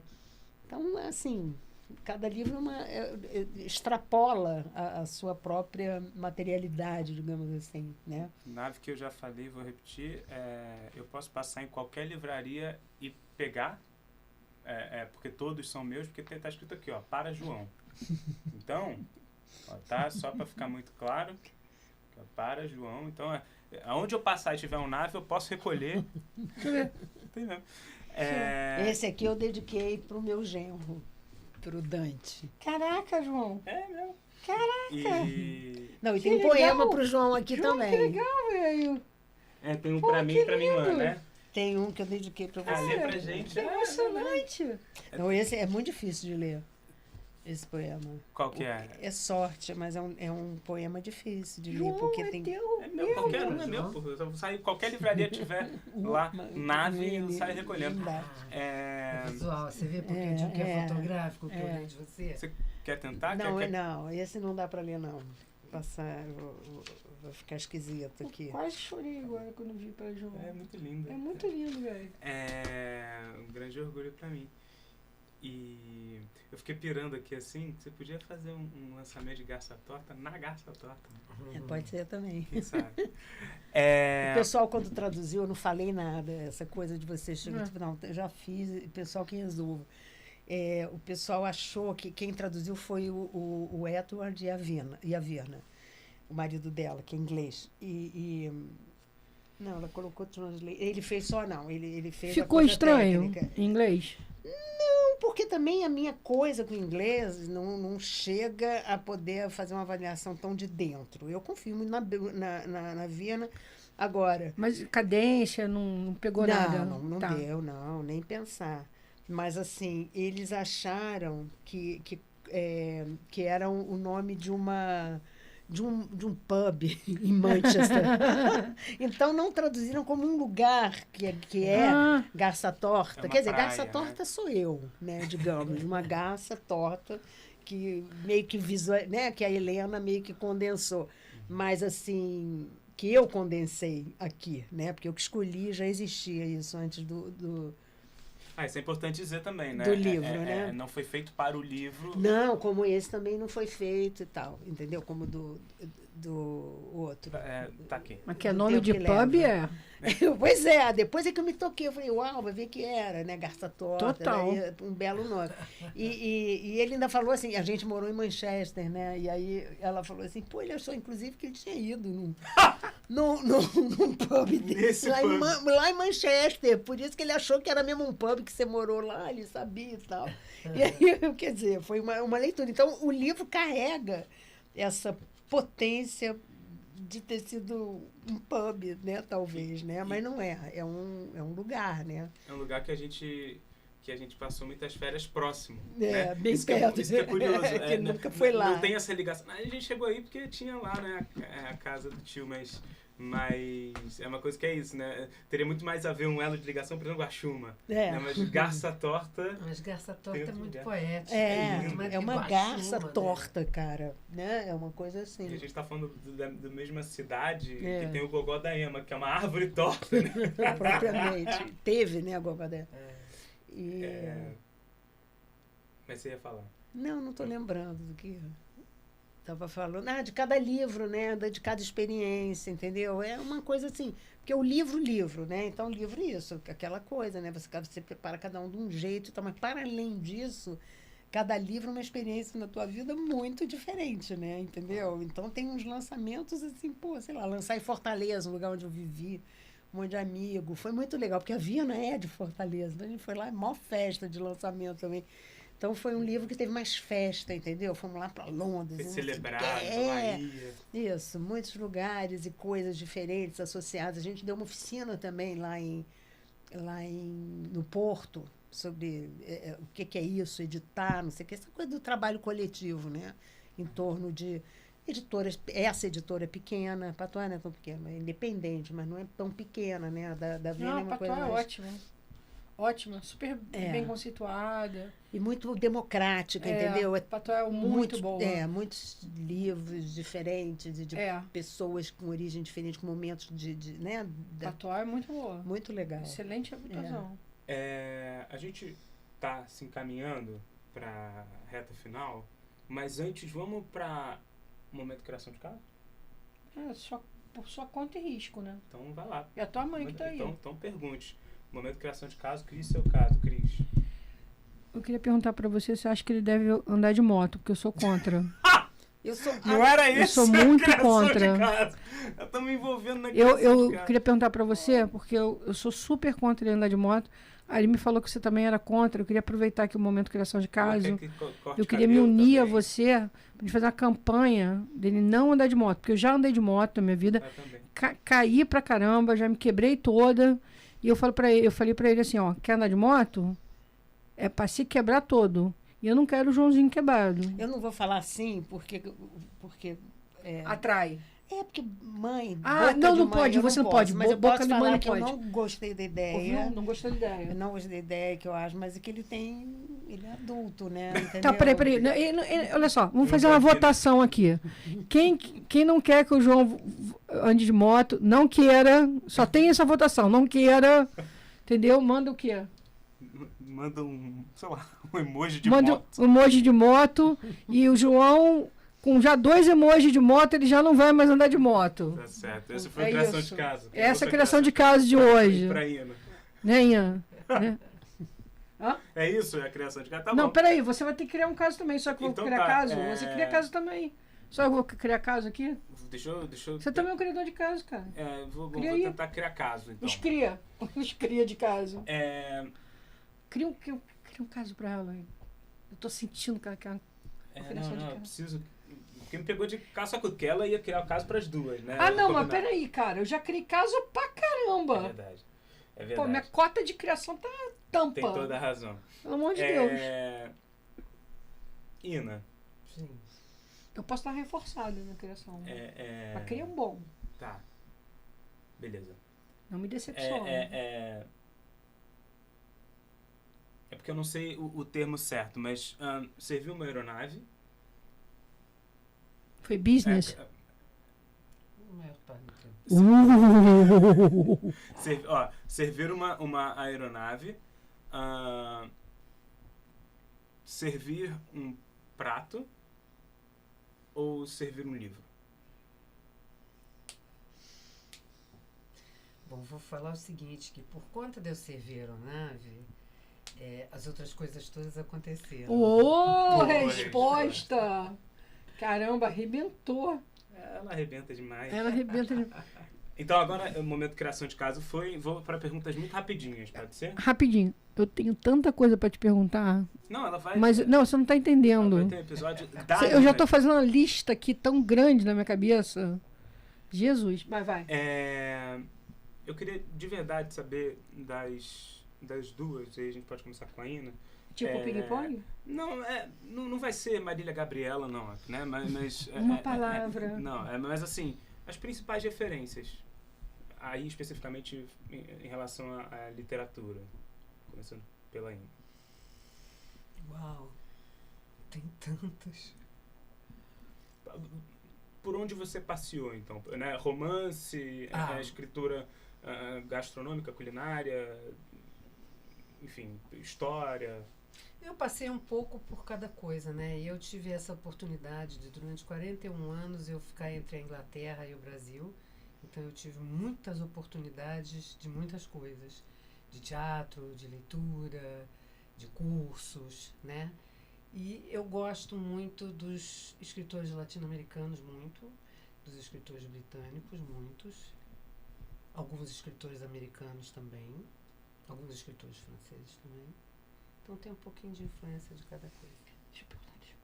Só Não tô aguentando. ela responder também. Eu Então, não tô aguentando. então vai, depois ela Eu não tô responde. aguentando. Vai. Culinária favorita? Puta. Mediterrânea sempre. Mediterrânea. Eu sou vegetariana. Eu achei que você ia dizer Indonésia. Não Não? gosto de Não? assim, asiática, Não. não é exatamente o que eu Não. amo. Não. Tá. Posso continuar? Vai, pode. Principais referências, maninha? Aí no campo Olha, da poesia. tudo que eu li na minha juventude me marcou profundamente. Mas, assim, poesia, eu sou muito datada nesse sentido, né? As principais referências. Ana Cristina César. Ah, mandou muito, E hein? depois, assim, eu não sou uma pessoa... A Ina é uma poliglota, tem isso. Que ela não Ó, a ó. Ina é poliglota, não é? Quantas Ina? línguas, Ina? 5. Umas 5, Nada né? mal, hein? Então, ela é poliglota, eu não sou.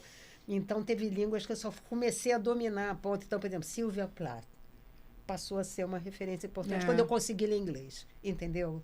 Então, essas duas são referências importantes, constantes, poetas que Mandou muito. eu leio, releio, que me inspiram. E eu gosto muito, assim, uma poesia. Aí é uma poesia, de fato, muito distante da minha, mas, assim, que é outra mulher, né, outra poeta, que é a Eurídice Fontella, que é uma poeta que eu admiro muito, que eu revisito, que me faz querer ler cada vez mais outras coisas também. E muitos outros poetas e poetas, mulheres também, brasileiros, assim. Eu li muito e isso interferiu muito na minha poesia. O Armando Freitas Filho, leio bastante também o Paulo Henriques Brito. A Cláudia Roquette Pinto é uma poeta impactante, entendeu? Esse último livro dela é uma coisa assim preciosa, é uma linguagem que me interessa também. Então são muitas influências, na verdade, mas assim, o início de tudo, eu acho que é quando eu conheci a obra, né? Aí a poesia teve outra coisa, virou outra coisa para mim, entendeu? E quando eu comecei a ler inglês, eu pude ter acesso Sim. a Sylvia Plath de outro jeito, que também Que legal. suscitou muitas coisas, né? Então tem isso, né? Tem isso, tem muitas vozes, né? Realmente, assim, a poesia da gente vai sendo vazada. Você conhece né? a vida dela, né? Conheço. É incrível, né? Deixa eu te perguntar uma coisa, assim, pontual. E aí isso acaba sendo uma criação de caso muito pontual. Que é, por que mulheres poetas não poetizam? Para você. Porque não tem por que a gente abrir mão desse nome poeta, que inclusive está no feminino, entendeu? E isso tem, quer dizer, da maneira como isso foi apropriado por nós, mulheres, essa discussão, né? Tem muito a ver, tipo assim, eu não quero ser diferenciada, não, pelo meu gênero, entendeu? Não quero ser diferenciada pelo meu gênero. Eu sou poeta que nem um outro poeta, entendeu? Então tem isso também, né? Até onde eu entendo, deve ter algum estudioso, né, que consiga contar essa história direito, né? Mas isso tem um significado para a gente reivindicar essa condição de poeta, né? Eu vou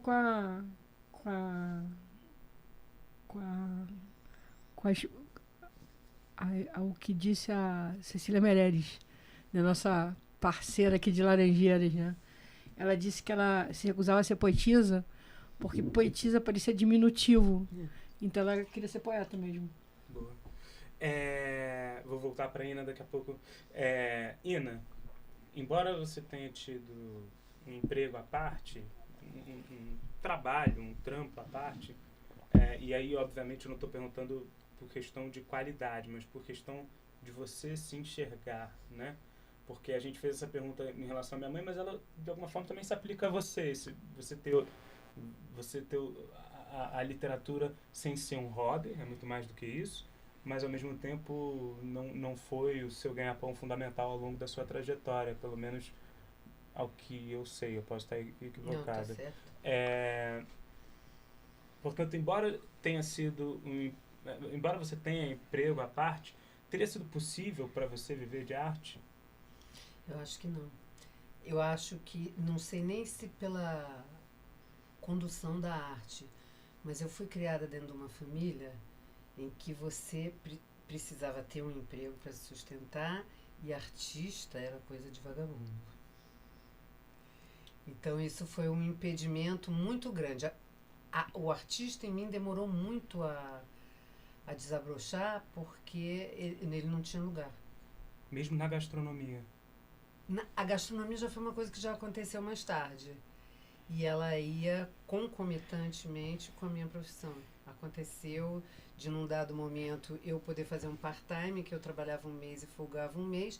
Esse um mês de folga, que tinha várias outras conotações para a existência dele, foi ligado a essa questão gastronômica. Aí começou a ser desenvolvido isso. Mas foi uma coisa que levou muito tempo. E hoje, eu olhando para trás, eu digo, eu gostaria muito de ter vivido como artista. Olha. E como é que você concilia o origami? Não é origami. Não, são flores de papel crepom. Ué, isso não tem... não é origami. Não tem nada a ver com Não. Olha. Não. São arranjos florais. Flores. Algumas existem, outras não existem. A rigor, nenhuma existe. É porque, como parece uma flor, você chama ela de uma coisa flor. Mas a minha intenção não é da flor exatamente, entendeu? Então vai ter muita flor que é um estranhamento. Você vai dizer, alguém vai dizer, essa flor eu não sei o que. Eu vou dizer, mas não é. Eu não fiz com essa intenção, entendeu? Então uma poesia... É uma poesia em Por isso que a papel. gente estava aqui. Olha só. E comparando o tempo Que interessante. Eu pinto também. Meu Deus. Eu pinto as flores. Isso é papel? Isso é Isso na é gracinha. papel crepom. Isso é papel? É papel crepom. Isso aí na Que gracinha. impressionante. Mãe, Que coisa linda. Obrigada. e aí eu replico a pergunta, embora você tenha tido, né, um emprego, uma carreira, como ainda à parte, teria sido possível para você viver de arte? Ó, de artes teria, no Mas sentido... não teria tido você. Não sabemos. Não, assim, porque a minha família é de músicos, como eu É disse. verdade. Eu já dei aula de teoria, eu cantava em coral. Era possível eu desenvolver uma carreira, caminho, um caminho por aí. Era possível, um caminho que foi da minha mãe, da minha avó, da Olha! minha tia, da minha Entendi, prima, entendi. do meu primo, né? Então, entendeu? Era possível. Mas eu preferi outro caminho. E Mas... não teria sido o caminho da poesia? Não, porque a caminho da poesia não tem referência alguma na minha família. Zero. Eu tenho assim, por exemplo, tem um tio que fazia poesia, tem, né? Mas assim, de uma coisa tão permanente, tão... Não tenho, conheci a poesia dele muito depois. Então, teria. Mas assim, não foi. Poderia ter sido, não foi. Bom, acho que com essas duas respostas a gente vai se Sim, encaminhando, sim, certo? Certo. Então, primeiro eu vou, antes só, trazer a mensagem do pessoal que está até esse momento acompanhando a gente, né? Que mandou mensagem pra gente no chat. A Denise mandou um tchauzinho. A Maria Alice Alves, também conhecido como Mames, mandou um olá. Osvaldo Emery, viva a Ina. Denise Teixeira, adorei o título do livro e a ilustração também. Rosana Costa, boa noite. Vera Elian, olá Ina. Osvaldo Emery, larga a moto, João. E Maria Alice Alves, também conhecida como Mames. João, não ande de moto. Pronto, João, tá definido. Dois. Foram justamente dois que era o que a gente tinha estabelecido de cota. Não que eu tenha concordado com essa votação, mas a vida tem dessa, o que eu posso fazer? Muito obrigado a cada uma e cada um dos que participaram aqui com a gente, mandando mensagem ou não. Queria dizer que esse projeto que, né, eu e Cris a gente encabeça, ele tem apoios que a gente precisa mencionar, apoio da Rádio Drible, onde a gente está passando ao vivo, apoio da Trampo Filmes e do canal Trampo, onde estamos sendo vistos neste momento, agradecer também ao Iago do Nona Madeira Estúdio. Pode abrir de novo aqui, Iago, para o pessoal ver este belo espaço em que estamos, localizado na Rua das Laranjeiras 336, sala 210, onde você pode fazer o seu material em áudio, seu material em vídeo, seu web curso, sua videoaula, certo? Gravar o seu EP ou de sua banda. Por que não gravar também seu podcast, né? Cá com essa bela estrutura. Então, @Nona Madeira Estúdio, sem a letra E, Studio, no Instagram. Obrigado, Iago. E também, claro, por que não, por último, mas nem por isso menos importante, a rotisseria Sírio-Libanesa, que hoje nos brindou aqui com este belo par de garrafas de mate e com essas 3 esfirras, além, claro, do apoio que vem dando sempre. Sigam a gente em Criadores de Casos, @Criadores de Casos no Instagram, e não deixem de seguir as nossas 2 convidadas de hoje. Ina, como é que o pessoal te acha lá no Instagram, nas suas redes? Ateliê Ina Gracindo, eu não tenho Facebook, eu só tenho Instagram. Então, @Ateliê Ina Gracindo. Portanto, @Ateliê Ina Gracindo. Inclusive, Ina vai estar de volta, eu espero. Se não estiver, ficarei magoadíssimo. E, mãe, como é que o pessoal te acha? Como é que acha o tempo que leva? Me acha Lígia Dabu. Mas, assim, o tempo que leva, acha na Editora Patois. É a melhor maneira, a maneira mais segura, que é a Editora Patois. @Editora Patois. Exatamente. Ou no site da editora. Provavelmente editorapatois.com.br ou algo assim. Só algo jogar assim, no Google no Google que acha, tranquilo. Acha fácil. Muito obrigado. Obrigada a vocês. Obrigada, gente. Foi um papo muito legal, adorei. Sigam @Cristex13 e sigam @João Dabu, Dabu é dedicado A, B de bola UL, @Rádio Drible, @Trampo Canal, @Criadores de Casos. Muito obrigado, foi um prazer inenarrável, tal qual muitos livros. No nosso episódio de reestreia com um novo... Com nova estética, com bonés. E canecas. E é isso. É isso. Mãe, te amo. Deixa eu... Valeu. Obrigado.